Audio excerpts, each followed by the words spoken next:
Welcome back to the podcast, Mom is in Control, where it's all about helping you find what allows you to feel more in control of how you live, work, play, and parent. I'm your host, Heather Chauvin. Today, I have a really interesting topic that I want to talk about, which is being an introvert or an extrovert or an introverted extrovert.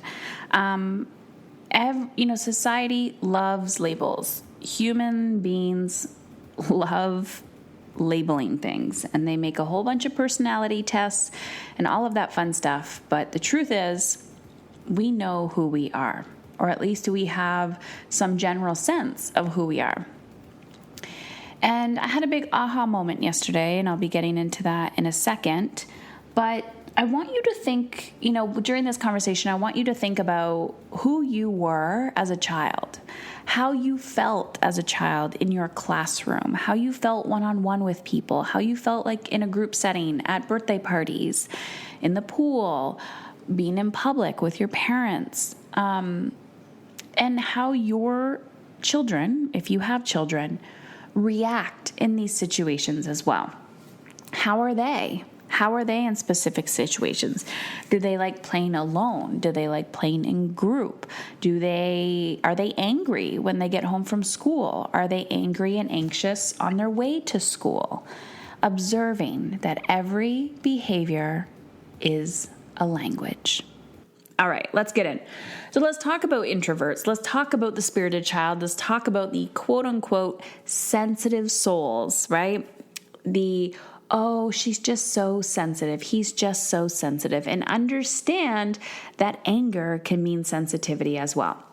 So the story I wanted to share today, last night I went to a local event that I was speaking at. It's called YQG Talks. So it was here in Windsor, Ontario. And Sierra Bray is the founder of this event. And the beauty of this, she's been doing it for a year. She's a young entrepreneur. And her whole philosophy was on bringing Windsor together. Our city has a bad rap for people who do not live here. They're like, oh, Windsor sucks. And she's like, no, it doesn't. There's so much potential here. There's so much awesomeness here. And what I really enjoy about kind of Sierra's mission, besides the fact that she's just a resilient go-getter, is changing attitude and changing the lingo. And because of this event, she's taken a lot of people who feel isolated in the community, like entrepreneurs like myself, where it's like, I'm sitting here behind my microphone at my kitchen table recording this podcast, and I go out into the world and I'm just like, I feel like I don't belong. And that's not true. People are there. We just need to find our people. So YQG Talks. So I was talking at this event, there was me and 8 other speakers, actually 9 speakers. And, everyone's talking and telling their story about their mess to success story and how they started their businesses and didn't give up, and their ideas and, what they see as the strengths of this area and all of that beauty. And I knew this was going to happen. So I woke up this morning and I was what Brene Brown calls as a vulnerability hangover. So I don't drink. And because I don't drink, I don't really experience hangovers. But to be honest, I can have energy hangovers, if that's a thing. So I kind of had a vulnerability hangover because I did a talk, and I have this all the time, every time I talk. Not so much podcasting, but it's like the more you put yourself out there in a vulnerable way, you can feel it, right? And your body is just really sensitive to it. It's like, oh my God, what did I do? And you're just judging yourself. So I had that, and I was okay with that. But then there's this energy hangover. And the way I see an energy hangover is the equivalent to an energy leak that I talk about a lot. So imagine you have a big glass of water and there's a big crack in the glass. It's just pouring out of the bottom, right? And you're looking at the cup. You actually don't know that the hole is there. And you're like, where is it all going? That's what happens to my energy when I'm in crowds, when I'm with people, even when I'm at a retreat. I'm hosting a retreat this weekend, and it's overstimulating in a good way sometimes, because when you're around like-minded people, you're getting so excited, you have all these ideas, and it's like you're expanding your energy, but it can also be draining. And us introverts, and I'm assuming extroverts too, need time to repair. So what I noticed was I wrote something on Facebook this morning, and I got a shit ton of comments, so I'm going to read it to you. Where are my extroverts who appear introverted? We are the ones who appear social and not shy, but secretly just want to go home, lie in bed, and read or journal. Last night, I was at this YQG Talks, the event I just told you about. A really cool local event hosted by Sierra Bray, and jumped on stage with some amazing people to ramble about my story. People and energies are overstimulating for me, but most would never guess that. I see people in the crowd I would love to hug or talk to, but I can't go to everyone. And to be honest, interacting with humans can be overstimulating. My heart wants to spend hours talking to people about how they are doing, their passion, what they're passionate about, and helping them create a plan to make their dream life become a reality. This morning, I had what Brené Brown calls as a vulnerability hangover, mixed with so much excitement from being around my people. People who decided normal wasn't working for them, so they had to create life on their own terms. People who had a dream to make a difference and never give up. To become the person I am today and stay committed to my vision and my family, I've had to let go of a lot. And a lot of these things were never serving me. Alcohol. It's never agreed with my body or mind, and I haven't had a drink since 2017, and I feel amazing. Mind you, in previous years, I've only drank about 10 times a year. Letting this go has been a huge game changer, very surprising, to be honest. I've also had to give up most junk food, except for chips, because chips are my favorite, and that's harder for me to give up than alcohol. And shitty food. Shitty food doesn't serve me. If it's not real or in a box, my body isn't a fan, and so it just doesn't agree with me, and it literally zaps my energy. A corporate job. My body and my health can't handle working 40 hours a week on somebody else's terms. So now I work about 20 hours a week, making more than I ever could have in a previous career in working for mental health. Also, guys, another thing I had to let go of was I had to limit my child activities. Being busy driving the kids around to 20 different activities is a soul sucker for me. They each have their own activities that they love, and that's it. And yes, I know I'm a horrible parent because I won't let them do whatever they want, and I won't put them in travel sports because I will literally die. I'm a homebody. My favorite thing to do is just be with my kids, sometimes with earplugs on, and I talk about that a lot on the podcast. I love my work helping women understand themselves and their children on a deeper level. It has been a privilege and an honor to work with families around the world. And now I'm entering a new phase in my career and life where a lot of the fear I had while creating my business and being different is no longer there.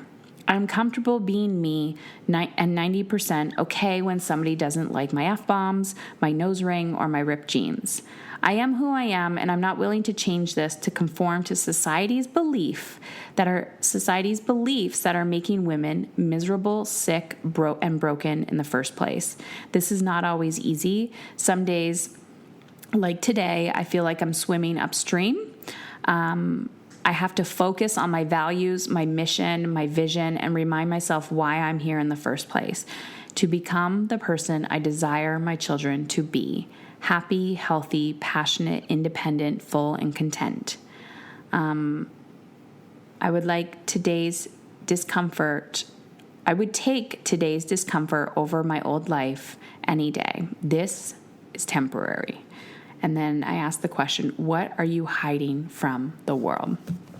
So when I was thinking about last night and when I wrote that today, one of my thoughts were, this is where children are misunderstood in the world. As an adult, we have more control than we believe, right? It's autonomy. If you're an entrepreneur, and I understand that's a whole nother conversation about time freedom and things like that, but you essentially do have control over your time. We people have brainwashed us to believe that, when you're working a 9 to 5 or whatever, that you don't have quote unquote control over your time. You still do. It's just a lot of people don't use their voice to state what they need in the world. And, if you talk to your boss about what would work best for you and how you can actually work less and be more productive, they may be open to the possibility, because if what's in it for them, right? If you're like, hey, I can make you more money working less and doing this, can we do it a trial period for a month or 3 months? I've had many clients who, we've drafted ways to say this to their companies, and they've actually got it accepted and were able to pick their children up from school and things like that. So as adults, we have more autonomy of what we can do. We have choice. Yes, a lot of you have stories and limiting beliefs, believing that you can't do that, but that's like I said, another conversation.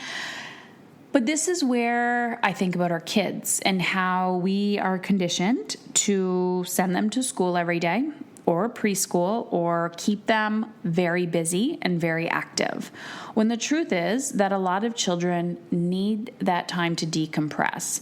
And more than not, it's not about sending the kids outside to say, go play, be bored, because I think boredom is a fabulous thing. When our children are bugging us, and I have fallen of this too, but I'm being more mindful of it, and my kids aren't going to like my summer screen time rules, and that's okay, because I don't need to be their best friend. What I'm trying to say is, a lot of times parents will default to, I just can't handle this right now, go on your screen, right? Or can I play this game? Can I play that game? And realizing that kids more and more and more are spending more time sitting in front of these screens, iPad, iPod, video games, whatever, TV even, and away from connection to themselves, connection to others, connection to nature, and they actually don't know how to play. And I don't know if I talked about this on the podcast before, but I definitely will in the coming weeks, was what I'm observing even from children coming over to our house to have play dates, and how they actually can't play and they don't know how to play, and they would prefer to be inside, and they keep asking about video games or TV or something like that, because kids are forgetting these fundamental skills. And to be honest, it's quite scary. And I know it's socially acceptable, and, iPods and iPads and computers are being taught more in school with all of that fun stuff. But we do, as human beings, need to get back to nature. It's kind of becoming ridiculous how people are marketing products now, just to get people away from their screen time, right? Like the things we have to do. I'm going on a retreat this weekend. I'm hosting a retreat for my mastery students, and listening, I said, no cell phones, right? You're going to give me your cell phone. You're going to be away from your family from Thursday to Monday. And I will be too. That is fucking terrifying for a lot of people, because they've never left their family before, or they feel that their partners are incapable, or whoever's looking after their children, and that they're bad moms. They feel guilty, all of this stuff. But realizing a lot of this isn't truth. It's a social construct of the mind, that we are bad parents if we don't do X, Y, Z. So without my rant of me drilling into you the importance of nature and unplugging and, plugging back into you, plugging back into your soul, the point of my whole conversation, and hopefully you understand what I'm saying, is that we are raising introverted children regardless. I'm not saying we're raising introverts by the way that we're parenting them. I'm saying that introverted children do exist. I was a child at one time, and I didn't understand that I was introverted. I didn't understand that I was a sensitive being, right? I think a lot of people, when you're an intuitive person, you can call me an intuitive, you can call me an empath, you can call me a light worker, you can call me whatever you want. The point is, I came into this world with a sensitive soul and a big purpose to create change. I can literally stand next to somebody and feel their energy, and if they don't have positive energy, I feel like sometimes people are just sucking the life out of me. So I have to be very mindful and boundary boundaried, and it's not to be rude. It's literally to save my life, because I can't, if I'm not boundaried, what's happening is I'm projecting my anger and fatigue and burnout on my children, and that's not the way that I want to be remembered. So we're raising these introverted, spiritual, old soul, sensitive beings who have a big purpose in this world. And, they're being labeled. And I'm okay with labels, right? We need to have pretty labels. It's like, I'm a boy, I'm not a boy. I'm a girl, you're a boy. That's a label, right? That's a tree. This is a podcast. Like, we need these things to navigate the world. So children are labeled with autism. Children are labeled with ADHD. Children are labeled with, now I'm blanking, but you understand, you get it, with learning disabilities, behavioral, anger issues, whatever. And I come back to it. Every behavior is a language. So today I'm hoping that maybe this is the first time you've heard about this concept and you're like, oh my gosh, I think my child is introverted. I think my child is a sensitive soul. I think my child has a really hard time learning how to manage his or her energy out in the world. So when I look at my 3 boys, 13, 8, and 5, right? Boys, the social construct, the social story of boys and men is suck it up, don't feel your emotion, you're strong, and you're rugged, handle it. Well, when we are giving birth to these boys who are sensitive, vulnerable beings, I have 3 boys who react very different to energy. One is like me and will want to just sleep it off. One acts out in anger. And then I have another child, my youngest, who if I say, don't do that, in the same tone of voice that I just said to you, don't do that, he starts crying. So I can't even yell at him. If I raise my voice at all, he will say to me, Mommy, don't do that. That hurts my soul. He will literally say that to me. And so I've never had to yell at him. It's like, oh, don't do that. I can hear him in the other room sometimes. I remember last week he dropped a cup of water, like a plastic cup of water, and I don't yell over spilt water. And I could hear him in the other room going, I'm sorry, I'm sorry, I'm sorry, I'm sorry. And nobody was yelling at him. No one said anything. And so we walked over like, hey, Felix, are you okay? Is everything okay? He's like, I'm so sorry. I'll clean it up. I'm so sorry. That's how sensitive he is, that he is judging himself for making a mistake. So I just come over and I say, I love you. It's okay. Everyone makes mistakes. And I could see his little, lip quivering. And there's things that's happened at school, and he doesn't talk a lot in school, so the teachers are now concerned about his speaking and all of that stuff. And I'm okay with it because I'm like, this is just who he is in the world. So I want to crack you open to possibility for your children, because I think as parents, we project a lot of our own stories onto our children. Who they need to become, how they need to act. And I've seen massive, massive changes in my clients who come to me with, a behavior. We'll say, my child is so angry, he acts out, he does this or she does that. Why? And I'm like, well, let's take the behavior and let's look at it like a symptom. Or they'll say to themselves, like, I'm burnt out. Why? And we take those behaviors, the symptoms, we change up, the system, change up how we do things. And ironically, a lot of the symptoms go away.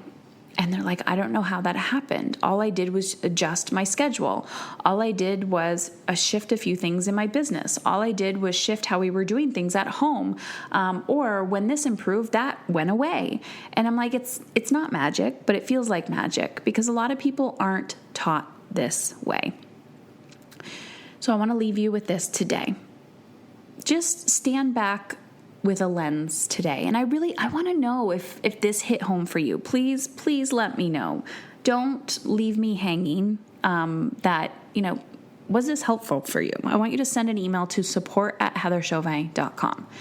Tonight, around dinner or whenever you're listening to this, I want you to look back and look at your family, look at yourself. Maybe if if you like to journal, and think about your child. Are they introverted? Are they affected by other people's energies? Do you think the reason why they act out so much is because they're overstimulated?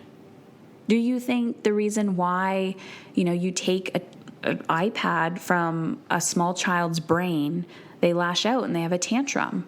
Do you think it's because you just took away their vice, you took away their drug, and they don't know how to cope, they don't know how to manage that other energy, right? And then when you react, and that's a vicious cycle. Do you think your child doesn't like going to school because they feel shamed by their teacher because they can't focus and concentrate in a bigger classroom? Do you think your child wants to feel calmer, but they don't know the tools and the strategies? And how do you show up in the world? Are you an introvert acting as an extrovert in the world? Have you honored yourself? Have you given yourself permission to have a lot of downtime? So I got the kids off to school. I did a little work, but I was working from my bed for 2 or 3 hours this morning. And I'm going to be radically honest with you. I'm podcasting this in my pajamas, no bra on, haven't washed my face yet or brushed my teeth. The reason why I'm telling you that is because I had to create a life and a business and parenting and relationships and a lifestyle in alignment with how I wanted to feel, because it was killing me. And I'm not saying you're going to get cancer like I did.